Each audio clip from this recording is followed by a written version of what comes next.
So we are here with our guest today, Yael, and she has emailed us in with a bit of an apartment issue. I have a really tiny apartment and I want to spruce it up.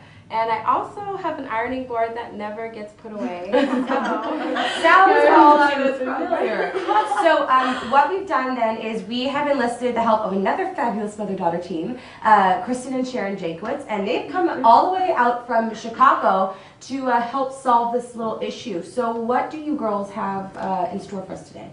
We came up with a really great idea. I think that you're going to like this. You can customize this to match your colors. What we'll do is build a little tabletop that you can put on the top of your ironing board like the lid of a box, and it will have a nice full finish on it, so it'll look like a pretty tabletop. Very good. And this is just totally something functional. You can serve drinks off of it, use it to just sit down and eat real quick. I mean, it's a table. Oh, for sure. You know, it's functional. You can whip the top off and iron anytime, but it's really cost effective. For under $30, you can create a beautiful finished piece of furniture, and so we'll teach you the technique to do it. Awesome. Okay, So cool. you're feeling this. She's like, I like where this is going. Let's try it. Cool. So I'm thinking this is probably gonna get a little messy. I'm guessing we're doing some paint and all that kind of stuff. So we're gonna head outside and kind of get this project going. Great. Let's do it. Okay, so we're going to get started, and some things are going to get a little messy. We're actually going to show you a quick, easy way to make an apron, and since someone doesn't have theirs, you're just going to take a plain old trash bag and pull it through the loop on the very top, and this is actually what's going to go around your neck. And then you can just go ahead and wrap this around you, and I thought it was all too fitting to use some caution tape. And you're just going to use this kind of as your waistband. What? I think, well, if anyone can pull it off, it's her, right? Yeah, right. You know what? It's very cute. Very huggy here. And you're just going to wrap it around like this. And ta-da! You have a fabulous apron. Alrighty? There we go. Okay, so now we can get started because everyone is free of getting messy. Okay. Perfect. You want to cover your work surface. This is a messy project. When you're spray painting, there's sometimes a lot of overspray, so you want to make sure that you do it in a place where if the overspray gets on it, you don't care. You know, some people care about their grass. Don't want spray Not paint. me. We base coat the board first with a clear acrylic spray. Give it a shot of clear acrylic. Let it dry maybe 10 minutes. Then hit it with some light sandpaper. Just a real light coat. You have to make sure to use a tack cloth. What's this? It looks like cheesecloth, but it's got sticky stuff in there. Yeah, it's sticky. It sticks on your hands, and that will get all of the dust off of the board. Then, what's the next step, Kristen? Our first step then is going to be just to take regular Ziploc bags. We think that they work great because they've got a pretty good thick consistency, so they really hold their shape, and you want it to be really crinkly. Avoid dry cleaning bags. Those are awful. Yeah, and then we're going to get messy. So we're going to put on our gloves, everybody. This isn't surgery, but it's... I know, I feel so official. Yeah. Here you go. Oh, thank you, man. All right, there we go. We got it on. So make sure that you've got one on both hands. Because you're going to be getting messy. Okay, I need about a tablespoon of white paint in there. Okay. I'm going to guesstimate on my tablespoon because we all know math is not my forte. That's about enough, right? Oh, A little bit more. There you go. My mom always taught me to be generous with the paint. And about equal parts water. That's great. Yael, do you want to mix it up for us? Sure. Yeah, just with a craft stick. Make words. Make words, yeah. Perfect. And Okay. actually, that's really good the way that she did it because you want to have some really watery and then other parts thicker. Right, that makes some great patterns on here. So you didn't even know how good you did. Okay, Yael, when you pick this up, you want it to be kind of in both hands. So you got 2 hands full of it, like this, crumble it up, and then we will just dip into this paint. Thank you. So we just dip in the paint. Oh, it is. And then you just place it down on the board and start rolling. So there is a method to the madness. There is a method. And it's perfect. You can see that there's a lot of different variation. You'll get some really big, thick, watery parts and then other just little flecks. And unlike the old-fashioned sponge painting stuff where you felt like you needed a really consistent coverage, with this, you want it to look really organic and natural. So if you get some heavy spots and light spots, that's great. So you can't It's make better. a mistake. You can't Right, make a it'll be mistake. fine. Just make sure that when you're rolling, you don't forget to do the edges of your board because a real piece of stone Would run right up. would be even. So give it a few pats before you put that color. So that's all you're gonna do for this first For step, the really, first, right? that's for the first coat. Then we'd give it a shot of acrylic spray. Thank you, Anna. Give it a shot of acrylic spray. Let it dry for a little while, Thank and then you. start your next color. Our next color that we used was a bronze, and so we will just skip over that step to having this. So whole you thing layered the ready. saint, you do another layer with the bronze, right? Right, you Okay. layer the bronze, then Like, hit it is with. there a specific bronze or anything that just looks good? Because you want to use a lot of color. You want to pick colors that go with your decor. That's what's Oh, cool okay. about this is you can pick your own colors. So if you were into pastel, you could do like fun, funky You colors sure too. could. Okay. Exactly. So you're just gonna you're gonna do your 3 layers with the glaze in between each, and when you're done with that, this is what it's gonna look like. Oh wow, Isn't it that's pretty? really cool. See, but then why do I feel like mine would not look like this? well, yours probably wouldn't make it. Megan, the cool thing is that almost the more random you do it, the better it will look, and it'll look more realistic. They get a little too heavy sometimes. If you get heavy, you can take a rag and just pat it on there, and it'll pick up some of the paint. Oh, okay. So what do you think? This will match your apartment pretty cool, huh? Pretty nice. Yeah. Do you feel like you Kinda would never spiffy. think of this? Like, I see these things and I'm just like, who thinks of this? Like, I would never. Well, there's one more finishing touch to really make it look like stone. Because anyone could kind of do this, but we'll give you the trick that puts it over the edge. Here, kitty.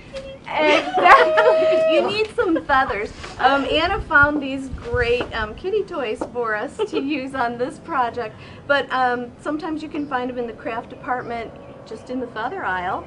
I was gonna say, because somewhere there is a cat pouting. Exactly. Be sure to replace your toy. or an Indian costume. Anyway, we want the paint to be the same consistency that we had before, and this time we're using white for the graining that we're going to put in here. Okay, so we can use any leftover paint from the other side. Right. So Exactly. don't throw it away. Whatever colors you have, just it's hang having on me to done them. it. Yeah, Bring it yeah, back. you need to bring it back.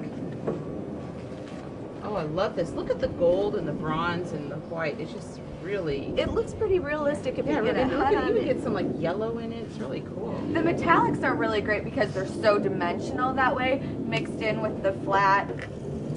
Okay, destroy your kitty toy. But you've got a good handle there then. Okay, No, you here's do one have for a you, good handle. Gail. That's Thank what I you. liked. Okay, what we do is just dip in here. I can dip this in. Right. Yeah, There. just kind of. Okay. Ooh. And then you start out just lightly, and kind of think lightning bolts maybe. Oh, okay. We maybe need a little more paint. Okay, so Yeah, and you can just keep adding the paint and water Right, as just much keep as you mixing need it. to. Okay. Maybe we'll have it a little thicker so it'll show up for the camera. The trick is too that you want to use kind of the tip rather than the whole length of your feather to get those really delicate lines. And as you can see from my mom's feather, that when you do it for a while, it will kind of spread and break apart, which makes it look more like the natural.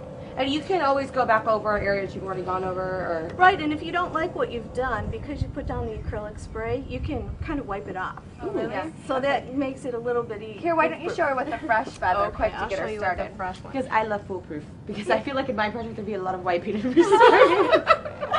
Exactly. A really good idea to make it look realistic, if you want it to look realistic, is to kind of follow some of the patterns that you're seeing in here. So sort of just outline what you've got going on.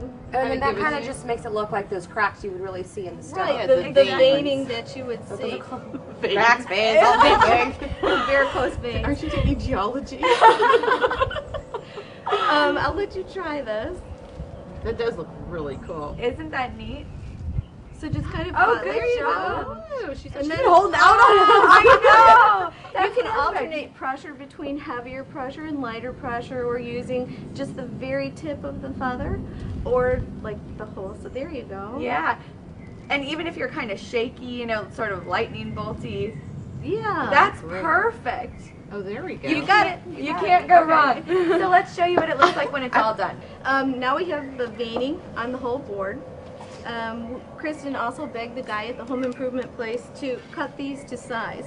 So she took her measurement, the length and the width of the board. You add this little bit extra on there so that you have the coverage, and a little bit of wood glue all along the side will hold it on, a few finishing nails, and that'll do it. So we put half on, and I'll So grab you the can other see what that board. looks like. Okay, so it will go around all four sides. It'll be just on to kinda all give four it that sides, finished and the table look. reason you have this on is so knocked out the wood. so that it won't slip off the ironing board. So you've got so you pieces can put like this. drinks on here and you know it's stable. And you're gonna line the top up with the top of your sideboard so that it's gonna hang over your ironing board. Oh, okay. Okay, and so you just pop in a few finishing nails along the edge. And we've got it. We like forgot the that. glue. Oh, here we go. Here we go. Yeah, There we go. So you'll have glue and then nails. and then the little finishing nails. And so it gives you a really nice looking tabletop. Wow, say this so. is really cool. I cannot wait to see what it looks like on the ironing board. And what did you do to the ironing board itself? We spray painted the legs just to match this. So I think, Yale, did we do yours black? I think they're black. Yeah, we brought here it it out is. for her. Okay. Yep, so we've got this board and we're ready to put our completed top on it. Maybe we should do that inside? Yeah. Fabulous. Perfect. I'm kind of excited to see how this is all going to together. This looks great, guys. Oh, now we just need the top. Grab that right there, and then this really just sets right on top. Exactly, just hangs over. And Oh it's sturdy. my gosh! I would Perfect. never thought of this. I know, ties everything in, doesn't it? This is like totally We should grab the functional. plant. Grab that. I know. I'm like, I like how you're going with this. Oh, that just ties the whole room together. Who would ever As I get know? plant here, we'll do it this way. Who would ever know that you had an ironing board under there? Because I would. And this is what I'm talking about, and I'm sure you back me up. It's like, where do you think of this? Like, I would never look at an ironing board and see this, and it's such a good idea. And Do you she, know what I you know, mean? you can do this whole project for under $30. Really? Mm-hmm. She's like, I It, like it, it. it looks good. Now you've got a great new table. Well, Gail, thank you so much for Thank you. writing in, I and appreciate it. Christina, Yeah, you and your mom thank are fabulous you. and a great idea, and you girls know the drill. When creativity knocks, Open the door.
All right, so we are here with our guest today, Gail, and she has emailed us in with a bit of an apartment issue.